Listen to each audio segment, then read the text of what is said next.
Welcome to the History of the Papacy podcast, a podcast about the history of the popes of Rome and Christian Church. Prepare yourself to step behind the ropes and leave the official tour of the story of the popes and Christianity. I'm your host, Steve Guerra, and I thank you for joining me on this journey. You can find show notes, how to contact me, sign up for our mailing list, and how to support the History of the Papacy by going to our website, a2zhistorypage.com.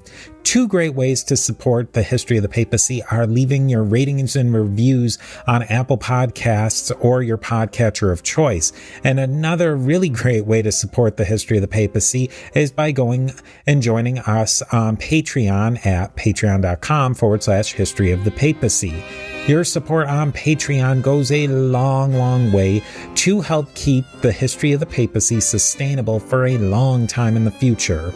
There are 4 tiers of support on Patreon: Antioch, Alexandria, Constantinople, and Rome. Each of these tiers represents one of the traditional patriarchates of early Christianity. There are many great benefits to you for supporting the show on Patreon.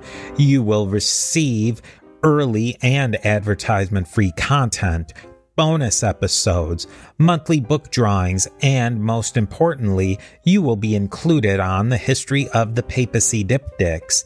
In traditional Christianity, the diptychs are the lists of bishops commemorated in order of their precedence. The sooner you sign up on Patreon, the higher you'll be on the lists of the History of the Papacy patrons.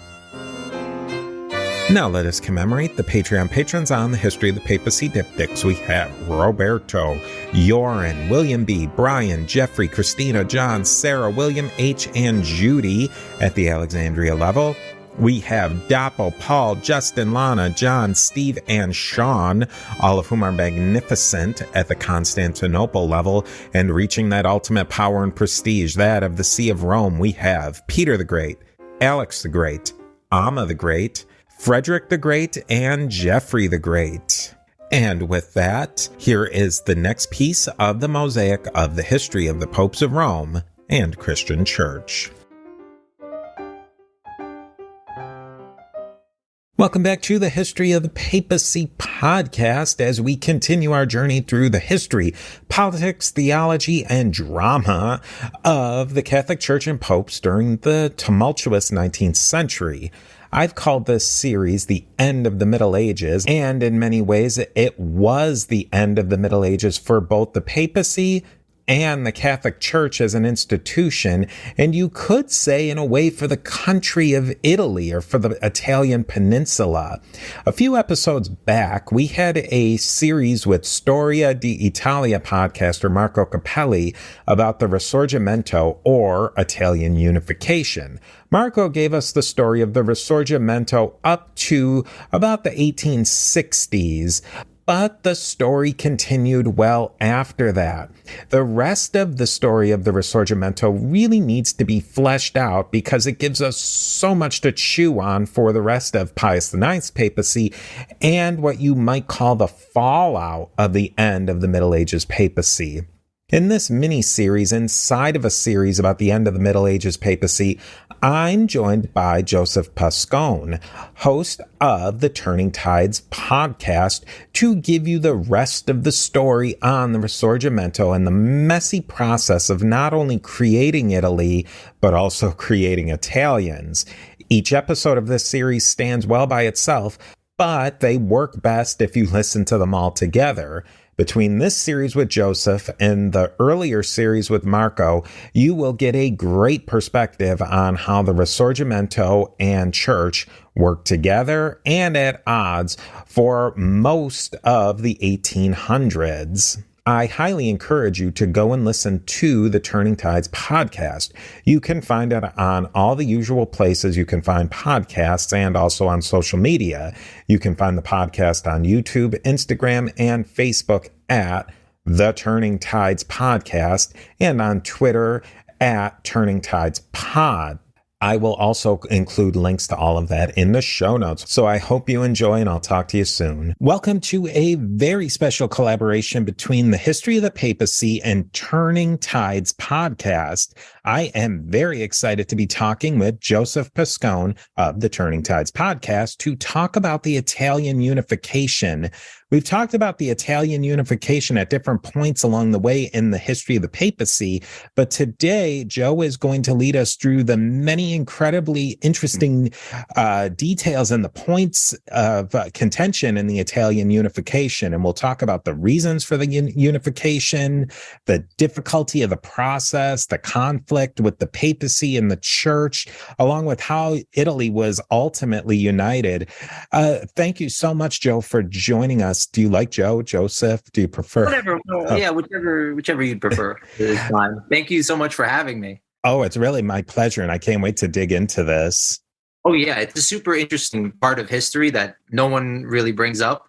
Like most histories of Italy, it stops at like the second unification happens, and then they're like, oh, that's it. The come back again. Or they might mention that there were millions of immigrants who went to America, Great Britain, places like this, but they don't say why. They just say, oh, general poverty and war, but they don't go into the details of what that really is. Your podcast you're in a multi-part series. I think you just released part 5, or was it 4 or 5? Part 4 of this story, and you're starting to get into these really tricky issues. Maybe where did this whole idea, just to refresh everybody's memory, why Italian unification? Because it really wasn't a natural thing. Nobody really was thinking this up until a certain point in history. Maybe get us at least planted our feet somewhere. Oh, yeah, sure. So the basic general idea of Italy, it started with the Roman Empire. After the Roman Empire collapsed, Italy was separated into a dozen different ecclesiastical or ducal estates, usually controlled directly by foreign powers, either France, Austria, people like this. But also like the Islamic caliphates controlled Sicily for a really long time. The Norman Vikings controlled parts of southern Italy for a really long time. The Lombards, which was a barbarian, quote unquote, barbarian tribe, ended up settling in modern day Lombardy around around Milan and places like that. So this was it was a massive sort of coming together of a bunch of different cultures. You even see this in the Iron Ages and the Bronze Ages. There were Phoenicians and Greeks and native Italic peoples and Celtic tribesmen. They were all trying to come together, and they saw that this was a breadbasket. It could be easily, defended from the coast or from the mountains in the interior. And they found they ended up coming together in a way that was, it set up history. It set up the history that Italy is known for. It's known for its different aspects of culture and its different regional dialects and different regional beliefs. And it started because of this Roman Empire collapsing. Where Italian unification really starts to get going again is with Napoleon Bonaparte. He invades northern Italy in 1796. And this isn't the end all be all. This is when it directly starts. I have a book called The Risorgimento and the Unification of Italy, where it argues that Italian unification started in the 1750s. So it's not a specific line in the sand where Italian unification begins and then ends. It was a gradual thing. It had to do a lot with the Renaissance and medieval times and these different city-states that were in Italy at that time and how they dealt with the world around them. A lot of these places became super powerful. Places like Genoa, Florence was a capital of trade and art for a very, very long time, way up until the 19th century, 20th century. But with Napoleon Bonaparte, he invades northern Italy, 1796, destroys the Piedmontese army that's opposing him and the Austrians, very quickly solidifies control and has several different Italian republics declared. And for the first time is actually building roads between other Italian constituencies, which never happened before. Not since the Roman Empire. You see these roads connecting all these separate parts of Italy. So this was the first real start of the Risorgimento. Even the Italian flag that we have today is directly based on the French design. Originally, the Italian flag was vertical. Now it's horizontal. But switch it around. It was originally horizontal, and now it's vertical. And that was directly based on the French. For a long time after this, the French were the natural sort of big brother of Italians. If you go immediately following this period, you see in 1848, the mass risings there in places like Milan. Venice had a very big rising. Also, all over the central Italian duchies, very big risings, which led to the War of 1848, which Marco covers perfectly in the series you do with him on that. I also cover it in my second and third episodes. But yeah, the initial start of unification happens from Piedmont, which is a very small constituency, a small kingship in the Northwest. Its capital city was Turin. But it was the only state in the entire peninsula that could claim that it was actually Italian. The House of Savoy was an institution in Italy for 850 years or something up until this point.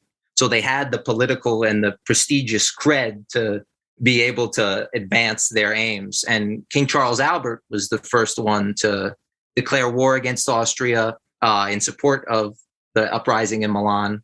That led to really disastrous few engagements, including the first Battle of Custoza, Battle of Novara in 1849 was another complete disaster for the Piedmontese. It led to King Charles Albert being having to abdicate the throne in favor of Victor Emmanuel II. And with his rise to power, you see the liberalization, the semi-liberalization of the Italian state. His first choice for prime minister is a guy named Massimo D'Azeglio. This is the guy who famously said, "We've made it Italy, now we must make Italians." But as the prime minister of Piedmont, he manages to uphold the Constitution, which was decreed by Victor Emmanuel's father, Charles Albert. It's called the Albertine Statute. He refused to call it a constitution because he couldn't stand the idea of something like that existing.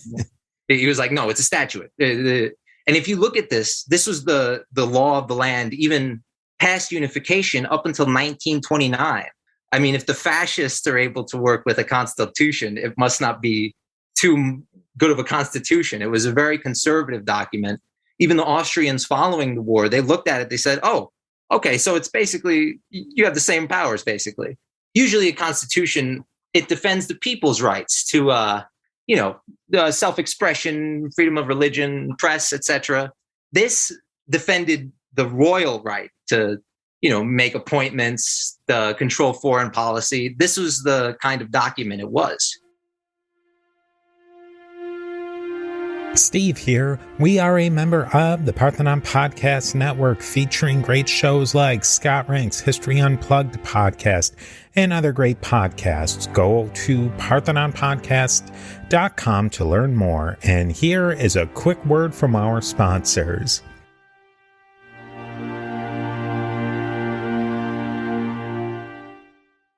I think it's kind of interesting, and you lay this out really well, is that there's several different polities in the north. There's the papal states in the center, the kingdom of the two Sicilies in the south. They all have like 10 different factions in each one, or it seems like 10 different factions. Mm-hmm. How would you describe that factionalism? And how do you get somebody to agree to anything when there's so many different parties at each other, and what their version of liberalism is very different than somebody else's version of liberalism, and some of their versions of conservatism or reactionaryism are very different than the other ones. I've never, and maybe in your study of history, have you seen anything that's so complicated as this? It really can't be doubled. You can't find another example of it. Either this was because of the geopolitics of the area. Italy itself is a very sectioned off place geographically. It's separated by rivers and massive mountains and hills that are nearly intraceable. You can barely go by them, especially back then when there was only maybe 1,000 miles of railroad in the whole country of 30 million people. So it wasn't like a super advanced society. In fact, if you look at Europe, especially, it was one of the poorest countries probably in the whole of Europe, maybe besides Spain. So to deal with this factionalism, one of the main things they did was lie. They just straight up lied. And this is a good way to transition to 1859. The Count of Cavour, who was prime minister of Piedmont, through finagling, through backroom deals, through using his own teenage niece to get close to Napoleon. You could imagine what her job was. They were able to get involved in the Crimean War. They sent a huge expeditionary force of 20,000 men there. They came back heroes, and they got the assurances of France that they would help them in the future against Austria. Now, as this new war happened, there were a bunch of different pieces that needed to be put together. There were the Democrats, who absolutely detested Napoleon III because he was the same guy who destroyed the Roman Republic of 1849. So, and this guy, he was well known for press censorship and for silencing political enemies. But he also had such a strange dichotomy where he was seen as this modernizing force. Napoleon III is one of the most interesting people in history, not just because he's his uncle's nephew. I mean, he was himself a very strange, anachronistic character in history for sure. But thanks to his machinations and his belief in the Italian state, he was able to start the War of 1859 with Austria, thanks to Austrian bellicosity, if that's a word. I like it. Yeah. Sure. And in that war, it's a very short war, 2 hellish engagements, Solferino and Magenta. In those 2 battles, France comes out on top, even though it costs something like 30,000 casualties in both the fights. It's the Solferino especially is the deadliest fight since the Battle of Leipzig, and it wouldn't be recreated, numbers, casualties, until World War I. So it was a massive, massive engagement. It was a 17-mile long fight. This is like something I can't even to picture this. It's impossible. I mean, Dan Carlin says it a lot. He says the mind reels, and that's what it's sort of like. I mean, where 40,000 people were either killed or wounded. In the 4th episode of my series, I go more into detail on this and the war specifically. But basically, this war ends in Italy's victory. They end up capturing Lombardy, which is Milan.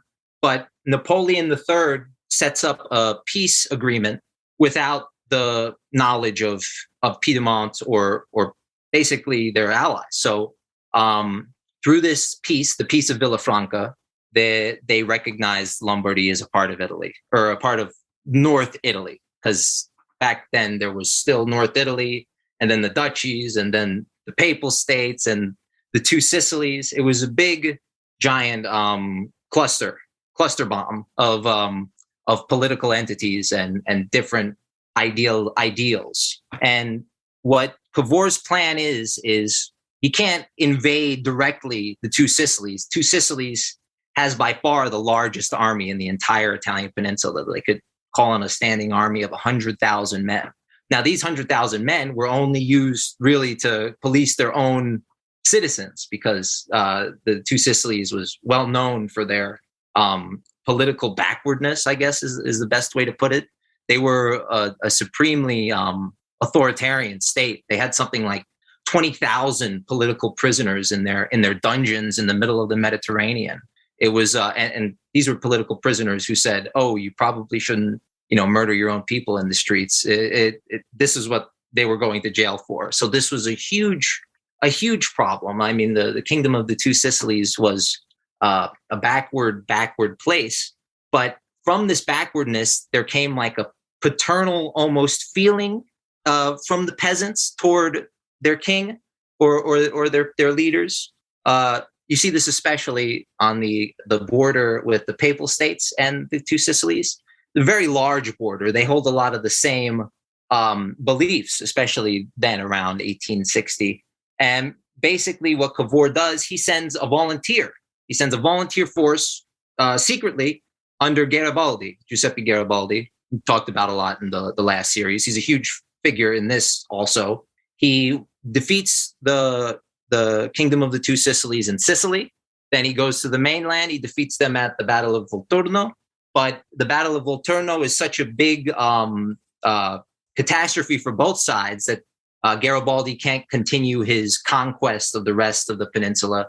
This leads to Piedmont invading both the Papal States and then the Kingdom of the Two Sicilies, leaving Rome alone at the behest at the request of Napoleon III.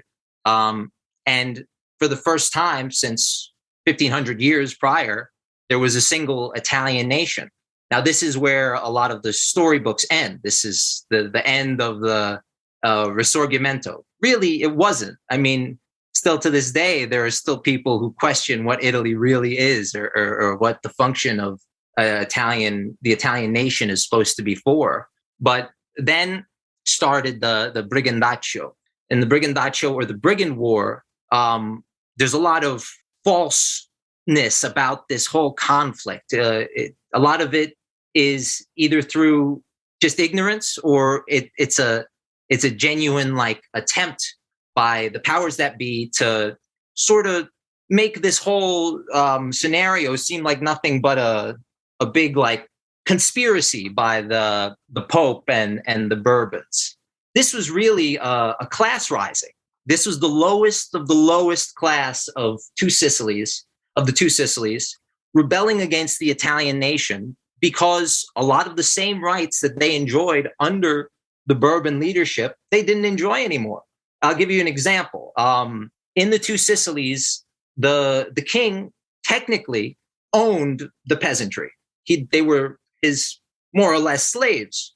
So it was in his best interest to treat these people well. So he gave them state land, which was free to work for any person if they wanted. This same state land would be sold en masse to the very small middle class of the South, who would quickly throw their support behind the Italian state. And so you see the worst aspects of these things all sort of bubble to the surface. You see in this brigand conflict, the different powers that be jockeying for position. The Bourbons and the Papal States were supporting these rebels. There were quite a lot of them. There were maybe 80,000 at most at the peak of this conflict, while the Italian state was literally butchering people who went against them. I mean, there's so many different things you can point to. Even during the War of 1859 at a place called Branti in Sicily, there was a similar rising like this.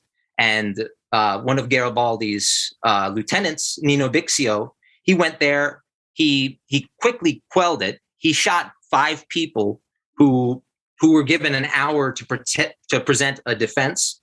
One of these people was an illiterate beggar who couldn't even write a defense. So there wasn't much chance for anything to really happen there. And then from there, you see not only in southern Italy, like the boot of Italy, Calabria, there's a lot of rebellious activity, but also in the middle of Italy, in the Romagna, in the former papal holdings, there's a huge amount of resentment toward this new state. And on top of this, a lot of the plebiscites for unification, they were complete like shams. I mean, today you would call them a sham. Back then, they were probably some of the fairer elections that you could find, but there would be massive celebrations to coincide with the votes for unity. So it wasn't much of a like, oh, you have a choice really. And a lot of these poorest people were dragged to the polling stations by their landlords, by the local archbishop or the local priest. It was a set up sort of thing. They knew what was going to happen. And if it didn't happen the way they wanted, they would just change the results. You see this in the future with the Italian country. People who were against the powers in charge, they found themselves in jail on election day over a trumped up charge. And this was happening all across the country. So one of the biggest pieces of, or one of the most important moments, I think, in this Brigandaccio, the Brigand War, or the First Italian Civil War, which I prefer to call it because that's really, I think, what it is. 45 Piedmontese soldiers were executed at a very small town called Pontelendolfo.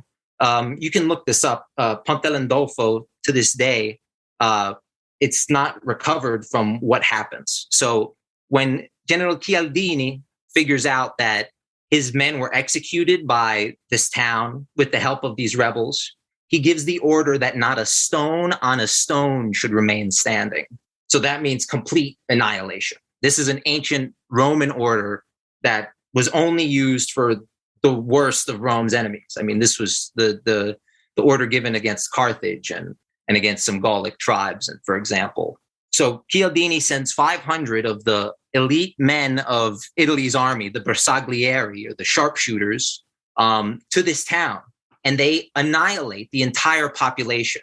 The people that they don't kill there at the town, they execute later in mock trials. I mean, as they approach, the brigands just went back off into the hills because they weren't going to fight the regular Italian army on their own footing. It wasn't. That's not the way they fought. It was very much like a Vietnam sort of situation. That they were enemies they couldn't see. They pop out and then they go back to the fields and pick up a hoe and start working. You know, this is the kind of thing it was. In the end, we don't know how many people died at Pontelendolfo. The lowest number I've seen, which is on Wikipedia, is like 13, which is pretty insane considering the descriptions we have of what actually happened. Christopher Duggan, who wrote The Force of Destiny, he claims 400 people were executed in the town, and then several hundred were afterward. Another author I have, I'll grab him up right here. Another author I have called Antonio Ciano. He says that at least 1,000 people were executed, if not more. This is the whole town. I mean, the whole town was massacred, not to mention the numerous, innumerable accounts of sexual assault against the women of the town and little boys. People with rings had their fingers chopped off. People with gold teeth had their cheeks ripped open by bayonets. It was one of the most horrifying modern examples of state violence that I could find before like World War II. And it's not a surprise that this is the same nation that in like 60, 70 years becomes the first fascist country in the world. This is how it started. It started with people like Chialdini. It started with Victor Emmanuel. And in a lot of ways, it started with Giuseppe Garibaldi, too. He gave the unrealistic, romanticized image of the Italian culture and the Italian people. And I love Garibaldi. So I think that he was one of the few people who have actually walked the walk and talked the talk during history. Steve here again with a quick word from our sponsors. He was beyond reproach, at least in his life, for most of it. But still, he has to have that claim. And even future fascists loved Garibaldi. I mean, Benito Mussolini put up statues of his wife. This shows the dichotomy. I mean, even today, modern leftists point to someone like Garibaldi as like an icon. And in a lot of ways, he was. He supported the Paris Commune, for example. He thought it was the, quote, like the light of the world, the light of the sun, the light of the future. But at the same time, the fascists loved him too. It shows the two-facedness of Italianism. Like you need to be able to hold these two things at the same time and keep these balls in the air when it's nearly impossible. But that's a little bit of the Brigandaccio, and that's just one of the examples. There are a dozen other examples of people who were, just treated like absolute scum, absolute dirt. It was a really sad conflict that we don't know a lot about, and that's sort of intentional. I mean, to this day, we still don't know how many people died. We have a number. The Italian government says 5,000 people were executed. 5,000 people were just killed straight up in like combat. And then another 10,000 were wounded. But this number probably isn't true. It probably isn't even close to what it actually was. For example, in the same book, the Forces of Destiny, he claims maybe 200,000 Italian civilians were murdered. And is it any wonder why 5.5 million Italians left, just straight up left for another place? They voted with their feet. That's what they really ended up doing, because they couldn't bear it anymore. I mean, it was truly one of the most horrifying places to live in. And then the racism experienced by Southern Italians is something that almost no one ever talks about. But if you're a Southern Italian and you have to deal with the Northern Italian, it's still there even to this day. I mean, I remember being, I was a server in New York City, and I had an Italian table, and they were from North Italy, and I told them I was Sicilian. They were like, "Oh," it was one of those. I was like, "What did I do?" Yeah, it's still one of those things that's persistent. And so this was the state of Italy. It was a complete mess. And Massimo D'Azeglio said the thing that we really needed to do was to find a way to have everyone else in Italy hate Piedmontese people less, because that was the big problem. And it wasn't just in the south of Italy. In the north of Italy, like, for example, in the industrial havens like Milan, they were saddled with the much weaker lire. The people of Tuscany, which was by far the freest state in Italy, they didn't have a constitution or anything, but they had a lot of like voting rights and healthcare rights and cultural rights that they didn't have anymore. They had to institute a death penalty that the people of Tuscany didn't even want. And on top of this, military conscription was the first thing. It was the first thing that was installed, and it shows the centralization of power. They just wanted to centralize and centralize and centralize at the expense of local cultures, local dialects, and their own people. It's a really sad story, and it's not one that almost anyone talks about, because it's not very fun. They don't have a lot of information on it. It's hard to talk about the sides. It's hard to decide which side was right, which side was wrong, because there really weren't any wrong or right sides on either side. They were two forces of people, two different kinds of people coming together, and obviously conflict arises, just like in any other society, in any other form of culture where a new entity arises. The violence is almost a prerequisite. It's the sad state, but that's unfortunately the case, and it was the case in southern Italy for years. I mean, this wasn't like a few towns were burned down, and a few people were sent to island prisons. It was thousands. It was hundreds of thousands. It was dozens of towns that were looted and destroyed and burned, and it wasn't a good time to be an Italian, especially a Southern Italian. And on top of this, there was the War of 1866 for Venice. Now, the war for Venice with Austria was Italy and Germany against Austria. In Germany, it's called the German Brothers' War. In Italy, it's called the Third War of Italian Independence. The Italians, they get strung out on the line of march, and their entire forces get completely destroyed almost in the second battle of Custoza. On top of this, there's the naval battle of Lissa, which is an island in the Adriatic, where two very, very expensive Italian ironclads are completely sank.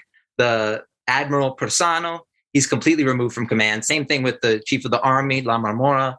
And again, in a conflict that was supposed to bring Italians together, it ended up separating things even worse. It made it even worse for the state. They had no authority, really. They had no prestige. They only were there because Britain let them do it, and France let them do it. In reality, if you were to take the plebiscites again, I'm not sure what would happen. I'm sure most people would have voted for unity, because it was that road or the high road. I mean, there wasn't much option. And on top of this, Cavour even promised local autonomy. He said, "Oh yeah, Sicilians, don't worry, you won't be conscripted into the army. Just join up, and we'll give you, you'll be able to choose your leaders and stuff." This wasn't true. Second, the plebiscites were done, bang, Piedmontese laws. So that's where we head into the year 1867, which is where I start my fourth episode, which seems like a good place to start like getting into the nitty gritty. So a thing to understand about Italy and Italian politics is when all these people came together, there was no left and right clearly defined like it is now. I mean, back then, the right-wing conservatives wanted to nationalize the railroads, and the left-wing liberals or radicals wanted to keep the electorate small. So it was this very confusing, like, oh, which side? Oh, this side. There was no clearly defined sides, and it only brought about more and more problems for not only Parliament, but the state in general. And you see it whenever they try and pass reforms. There's someone who's on the right side of this coalition who's like, no, I don't want that. Or someone on the left side of the coalition who's saying, well, wait a second, hold on. And no reform is able to get done. On top of this, Italian governments lasted, even to this day, they only last about a year and a half. There were no term limits. You don't have a set time to do the things you want to do. So in the end, a bunch of these governments just end up falling apart because a handful of people disagree with the way they want to go, or they don't have an appointment that's approved, or anything. I mean, if there's like a bad riot, the government falls. That's the level of the Italian state at this point. And a bunch of different times, King Victor, he even contemplated abdicating because things were in such a state of disrepair. The economy was completely sputtering, and to pay for all of these wars, all of these rapid industrialization, all of these railroads, they put the bill on the rest of the Italian peninsula, even though these wars were waged by Piedmont against the rest of the peninsula. It's very interesting. It's very interesting.